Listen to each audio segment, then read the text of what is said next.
Alrighty. Hi there. Hello to everyone listening and watching on the internet. My name's Jose. This is Ashik.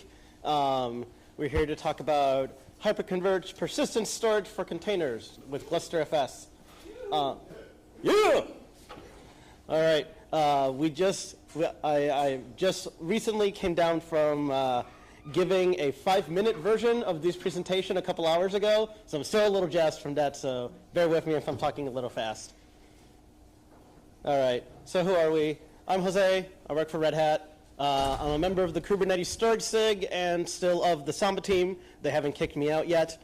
I work on mostly integration work with container platforms, distributed storage systems, network protocols, and things like that. Most recently, I helped develop a tool for deploying GlusterFS in a hyper-converged scenario on Kubernetes, and we'll be demonstrating that later on in this presentation.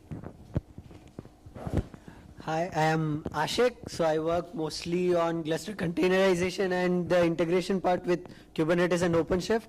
So I kind of contributed on all the components which is required for the integration, and that's about it. Alrighty. So in this presentation, we're going to go over, a little bit of obviously why we're doing this and what problem we're even trying to solve.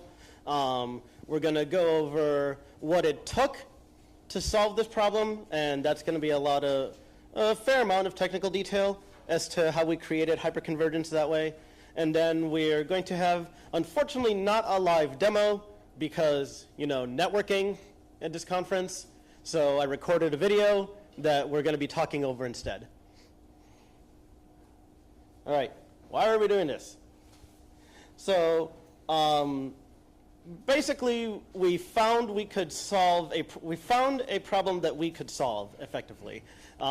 Containers being ephemeral in nature, or wanting to be ephemeral in nature, conflicts with a lot of traditional and even some modern applications that just cannot be ephemeral and stateless. They need storage, and they need storage to persist between service outages or restarts of the service.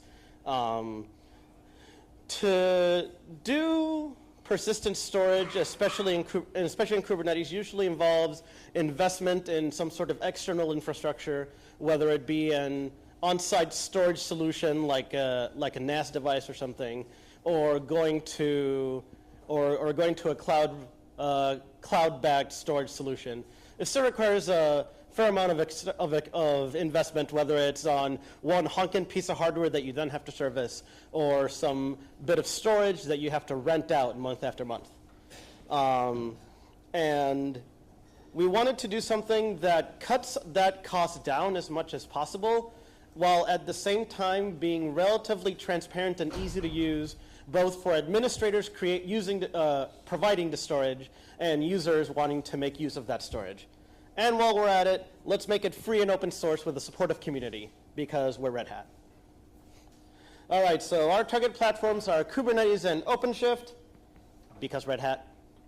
And the technologies we're using to solve this problem are GlusterFS and Heketi. Those are their cute little logos up there and the URLs. You can catch these slides online.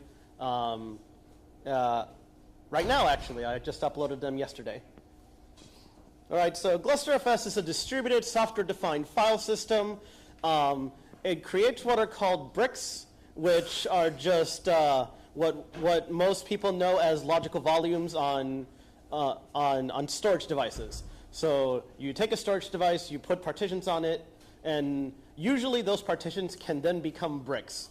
Those bricks are then put together into Gluster volumes, which can be accessed from any node in the Gluster cluster. So if you have a client that's trying to access your Gluster cluster, you can go to any one of the nodes, any one of the server nodes, and they will all have access to the volumes that they know about. Some cool things about this is that Gluster was designed to run on commodity hardware. There's a link up there for a blog post showing it running on a Raspberry Pi. It has a scale-out design, meaning that it's easy for you to expand your storage just by adding more nodes to it. Obviously, I don't need to be talking too much about this here. And provides useful features like cross-node replication, usage balancing, and iSCSI storage access. Now, the part that most people probably won't know too much about, Heketi. Heketi is the RESTful volume management interface for GlusterFS. It allows you a consistent and programmatic interface for performing most of the common Gluster volume management tasks, like creating volumes, deleting volumes, expanding the size of volumes, etc. It can manage multiple clusters from a single instance, multiple Gluster clusters specifically from a single instance, and it's fairly lightweight, reliable, and simple by design. When you put it all together, it looks something like this, where you have your Kubernetes or OpenShift cluster running various pods in it, one of which will be your Heketi pod for your RESTful API. If it goes down, obviously, Kubernetes will just move it around or spin up a new one somewhere in the cluster. And then you have various Gluster pods that are all logically joined together into one Gluster cluster on top of the Kubernetes cluster. And each node has some nodes, as you can see up there, have some storage attached to it. It doesn't have to be perfect mirrors of each other across the topology. It can vary. Some can have 3 disks, some can have 2. And then you just put your Gluster pod on whatever node is running storage, and now you can access that storage via Gluster. And you can find our work that we put in to sort of glue all this together on the Gluster Kubernetes project on GitHub. URL is up there. It documents how we put all this together and how you can put this together in your own setups. Provides an easy-to-use deployment tool, that thing I mentioned I worked on earlier, and has a quick start guide for those who want to start playing with it right away in VMs or on bare metal, whatever you choose. All right, so that's kind of the setup of what we're doing and what we decided to do about it. Now, here's how it all happened.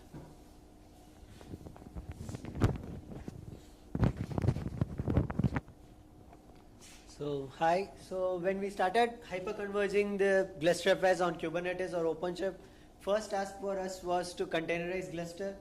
So Gluster was mostly system software kind of a thing, but it was user space software, but it was dependent on those nodes more. So because of the devices which we need to access to create the volumes. So this is how the Docker command looks like if you run it. So it's pretty big, and that is the Kubernetes YAML file which we have. So what we faced when we containerized Gluster is what I'm going to talk about now. It's just these are the issues which we faced. So when Gluster runs more than one process from Gluster, so it has its brick process running under it, and it spawns it separately, and it has its own NFS servers running.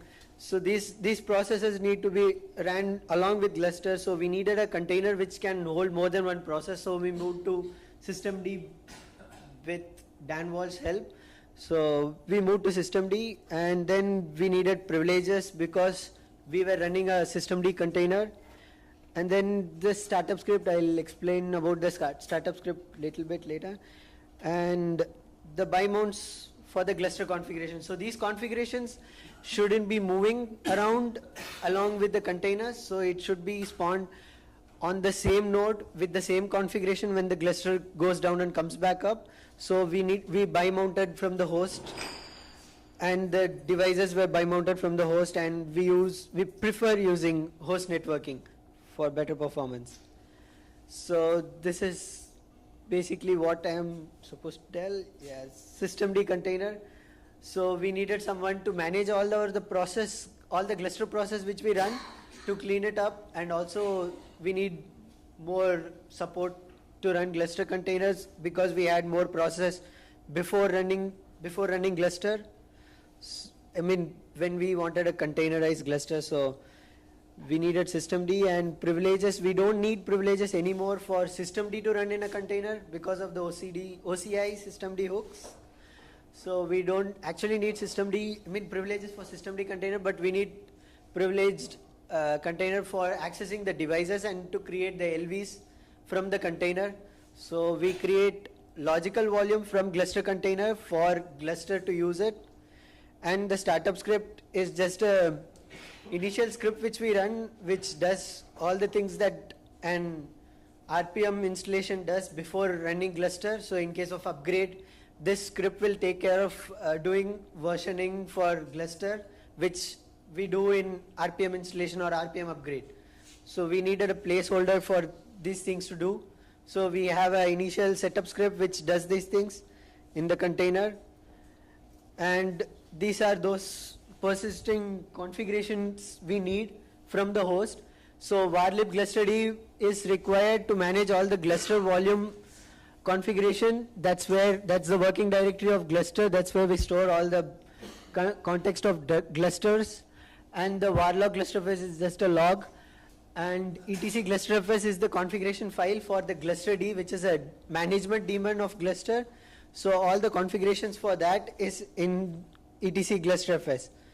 So by mount devices. So we had to by mount the /dev inside the container, but the initial plan was to create the LVs on the host and give the LVs to the container and then use it so that we can get rid of /dev. But it was really hard to scale, because when you want to create one more volume, when you create another LV, it was tough to create it on the host and then by mount it again, because you have to bring down the container and bring it back up with the node.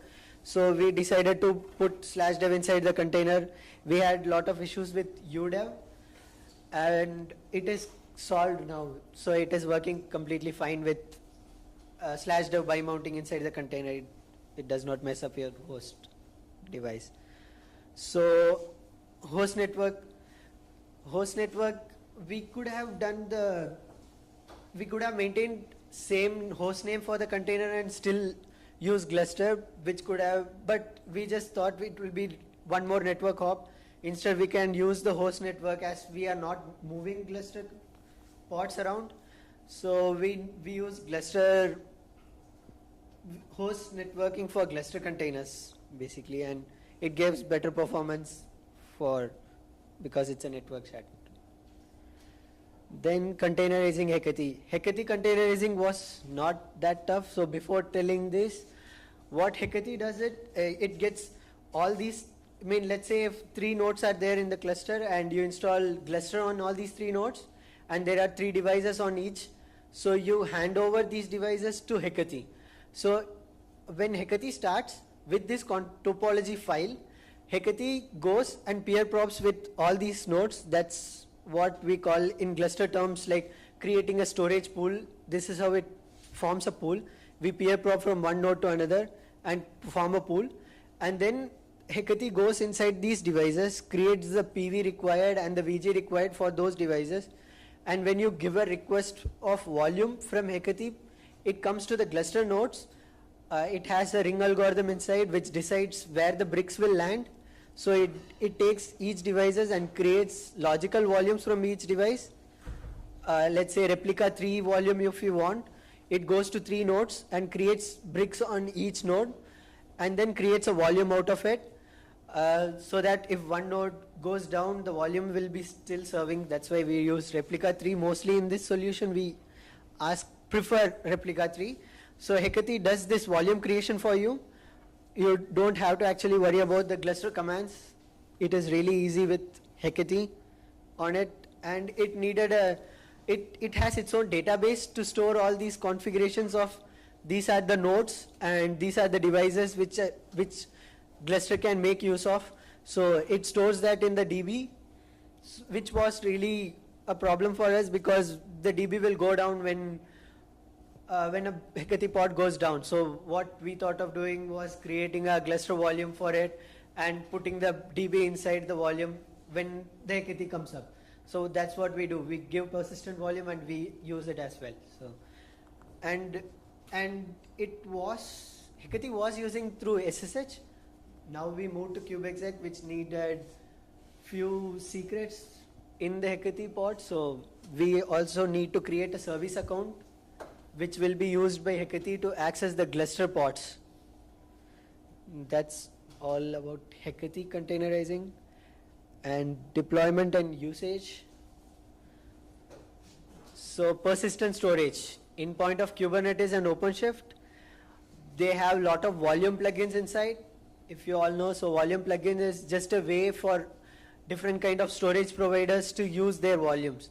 So in case of Gluster volume, what we do is we have a Gluster volume plugin inside Kubernetes. If you want to use a Gluster volume inside your pod, you will mention the IP of the node and the volume name in the in your volume mount section. What internally the Kubernetes volume plugin does it will it will mount the GlusterFS on the host and then bi-mount that mount point to the container wherever you specify for a persistent volume. So that's how our volume plugin works in the Kubernetes world. And there are two ways to provision volumes. One is static provisioning. So you request for a volume in Kubernetes, you request for a volume through persistent volume claim. And admins will create persistent volumes, which will be backended by some network storage provider. Can be Amazon, can be Gluster, can be Ceph, can be anything. So he has to create a static provision. So admin has to go backend and create the volume and give it to the customers or users in the Kubernetes as a persistent volume. When a user asks for a persistent volume claim, if there was a persistent volume which will support the persistent volume claim, it will get bound. If it is not there, then you have to request the admin and he will create it and give it to you. That's what static provisioning means. That is static provisioning. And dynamic provisioning is when you have a storage class defined in your Kubernetes saying this is the storage pool, and if someone requests you for a storage, go backend and create a storage for you. So that is what a storage class does. So now when you create a persistent volume claim, you will specify the storage class. It will go to the network storage and create a volume and mount it on the persistent volume claim. So that is what dynamic provisioning means. That's what we do in Gluster in the Kubernetes. So when a persistent volume claim comes with a request for a volume from Gluster, admin does not have to do anything. It just goes back in and creates a volume from the Gluster pool, and it creates a PV for it, and the PVC is bound automatically to the PV. So this is persistent volume claim and persistent volume and storage class. So dynamic provisioning, this is what I was explaining. So dynamic provisioning, it has a storage class. Storage class is a way to define your backend storage. So this is your storage, this is your URL, and these are the option to create a volume is what you give in the storage class mostly. I'll show you how the Gluster storage class looks like. So we have a persistent volume claim, which is nothing but a user request for a volume, and persistent volume is the actual volume, which is backend network storage, and the PVC is bound with the PV based on the volume size and the access modes. So this is how it works. Dynamic provisioning, you get a claim with, and it points to a storage class. It goes behind to the storage and creates a persistent volume for you and attaches it to the persistent volume claim. So if you can see that the name of the storage class is Gluster and provisioner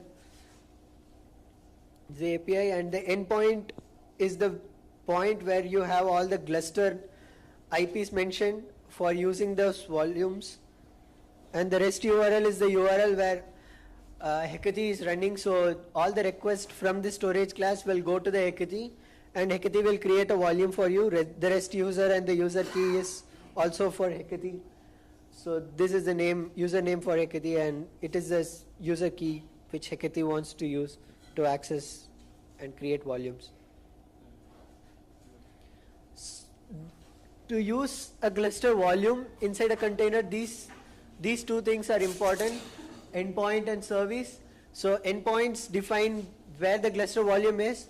So if you have created a replica 3 volume, say, so it is from 3 nodes. We specify all 3 IPs in the endpoint file, and service is used to access those IPs. And these are the options which you can specify in the storage class. So as he already said, Hecate manages more than one cluster of Gluster. So let's say you have 2 Gluster clusters. One has faster storage SSDs and one has slower storage devices. And you can mention those cluster IDs here, which is created from Hecate. So you can create a storage class which will create a volume from this faster storage cluster of Gluster, and you can create a storage class from the slower accessible volumes. So that ID is given from Hecate, and you can create that. You can mention that in the storage class, so that only that cluster is used to create these volumes. And the username is again the same Hecate usernames. And for security, we have GID. So these are options which you can use if you want to secure your contents in a persistent volume. So only if you have the exact GID that you requested in your pod, that's when you can use this volume. So if you don't know the GIDs which you are going to use in your pod, and on the GID of the volume, if this doesn't match, you cannot use the volume, or you cannot see the content of the volume. So user has a secure way to create a volume and put his data inside, so that no one else who has access to these volumes can still read the data or write into the volume. So this is it.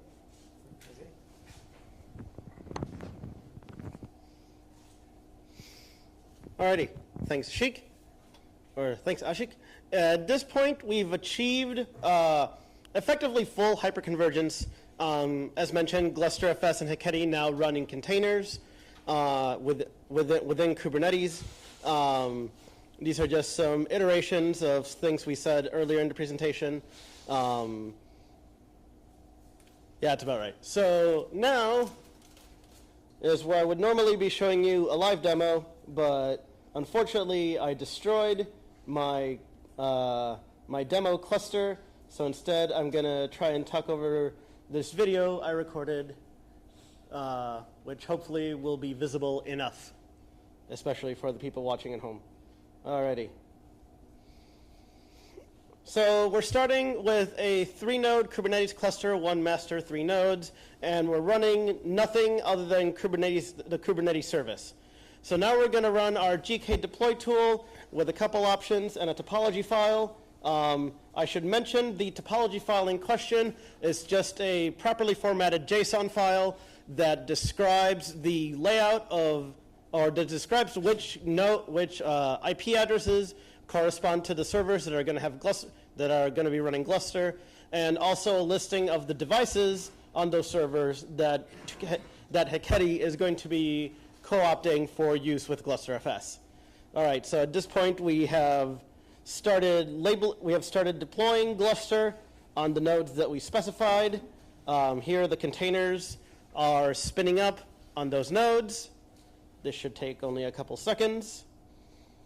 And now we're deploying Hecate. So as Ashik mentioned, one of the things we had to do is that we needed to store Hecate's database somewhere that was persistent. So what we do is that we bring up Hecate one time and generate and use it to generate a database file. Then we go through Hecate to create a Gluster volume within the cluster that it's managing. So here in a couple seconds, you'll see that that's the output from loading the topology file and adding all the devices. So now we're creating a Gluster volume and then copying the contents of our database into that Gluster volume we just created, and then killing the deploy Hecate pod, as we call it, and then spinning up a new Hecate pod that uses that Gluster volume we just created to run its database. And now Hecate is running. And let's see, to show you here, come on, there I go. All right. We are running several Gluster pods and one Heketi pod and an endpoint service. All right. So now I'm going to show you a quick demonstration to, air quote, prove that we're using persistent storage underneath. Here we have a Gluster storage class that is an example of what it looks like. Notice that we specify the endpoints, the endpoint and URL in the storage class. This is all being done, by the way, in the guise of an administrator setting this up. So this first step would be the administrator setting up the storage class. We specify the YAML file, and it's done. All right, so now we're moving into user land. We're going to create a PVC, a persistent volume claim, as someone trying to deploy an application in Kubernetes rather than providing Kubernetes. So we create this persistent volume claim YAML file, and we have an access method as to how many people should be accessing this, and we want a size. That's all fairly standard persistent volume stuff, or just storage stuff in general. The only thing to notice there is that we're using a specific storage class name that corresponds to the storage class our administrator provided for us. So then we kube control create the Gluster PVC, and it's done. All right, so now we're going to try and roll out an application. For this demonstration, I'm just going to use a relatively simple Nginx application. It listens on port 80, it serves on port 80. It uses the Nginx Slim container image, and it mounts a Gluster volume to store its main HTML files. So we go to create this resource, and it's underway. So we created a service and a pod, and now if we go look, they're all running. So now I just go and curl at this URL just to show you that it's running, or that IP address, and sure enough, it's running. So now I have a little test file where I pre-wrote a quick line to insert some data into the index.html of the Nginx server we are now running. And sure enough, if we curl the same address again, we get hello world from GlusterFS. Now, I'm going to, I believe, delete. Yes, I'm going to delete the Nginx service I just created. Deleted. I'm going to delete the pod that I just created. Pod 1. I type so slow. Okay. And then get all to show that it's not running anymore. And then we go back and create the thing again. And it's creating. Note that this time the service has a new IP address.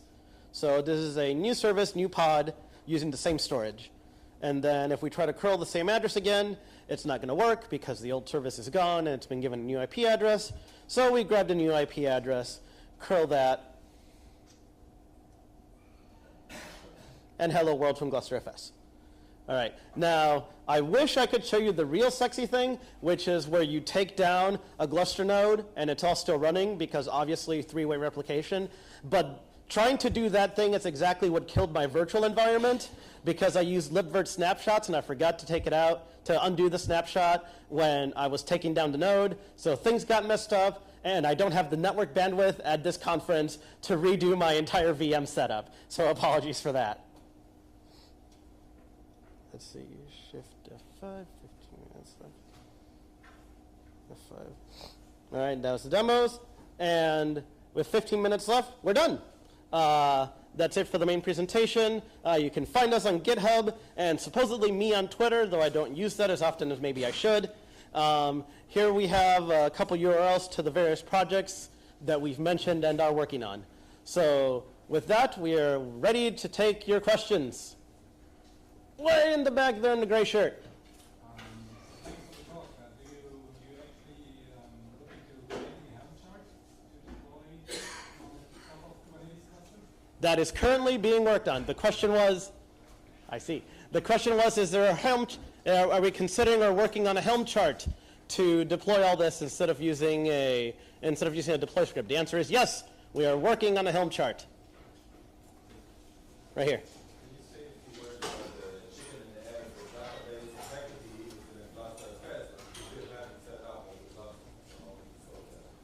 Gluster? Okay, so can we say a little bit about the chicken and egg problem of the fact that we're using a Gluster volume to store the database that manages our Gluster volumes?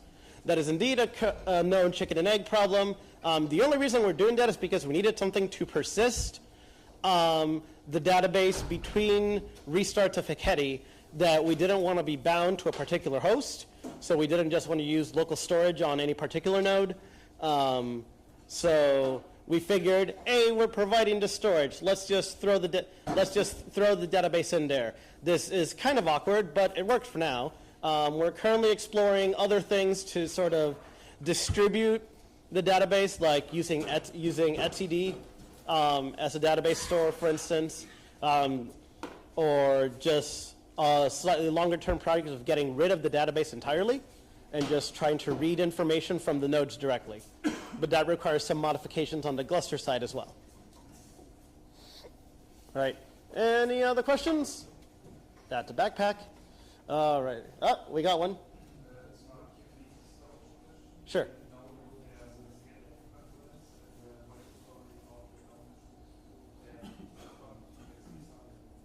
A scaling preference? Excuse me? Oh, scheduling. Okay. So if there's the question was if there was in Kubernetes, if there's a scheduling preference when a node goes down and a new one needs to be spun up. Is that right?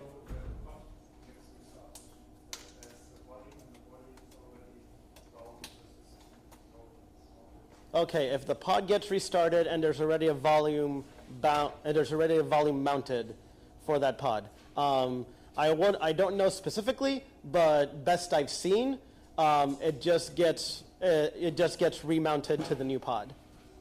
So the volume never gets detached from the persistent volume claim unless the PVC itself is deleted. So there's a slight distinction between the PVC and the PV. Yeah. Oh, again. Yes.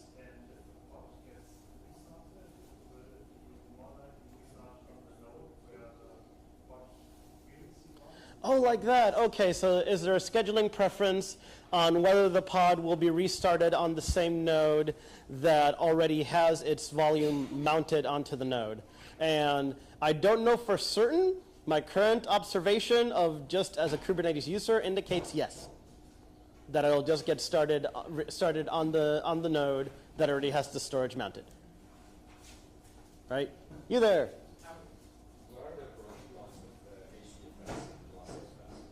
I couldn't tell you. The question was, what are the pros and cons between HDFS and GlusterFS? I have no idea, officially. All right, there was something down here. Okay, yes? What? How would you deploy the clusters in the same relationship? Same way. Same script.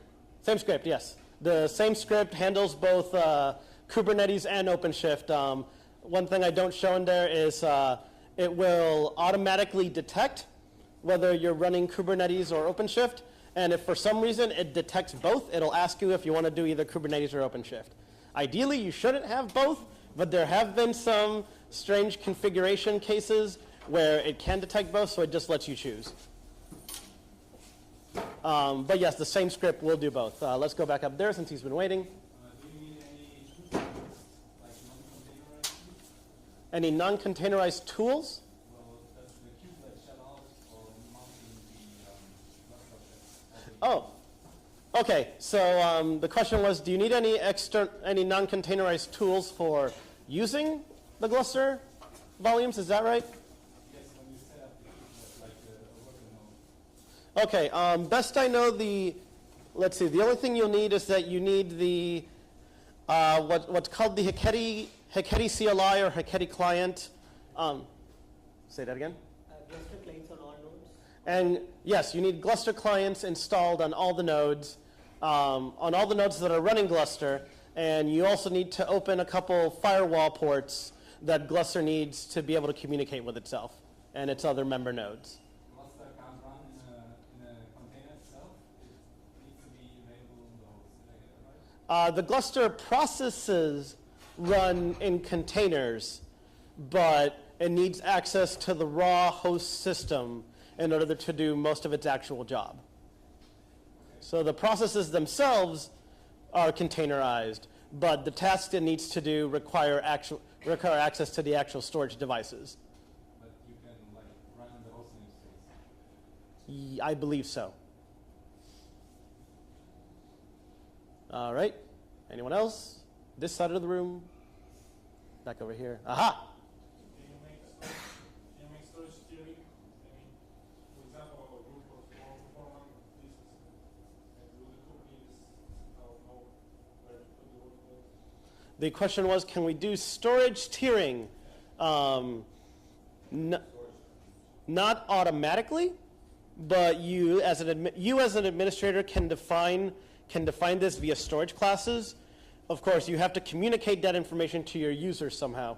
So you would usually the standard demonstration is you create a gold storage class, a silver storage class, and then you just tell your users, all right, gold is like super fast, non-volatile memory access, silver is SSDs, and then like stone is, spinning Rust.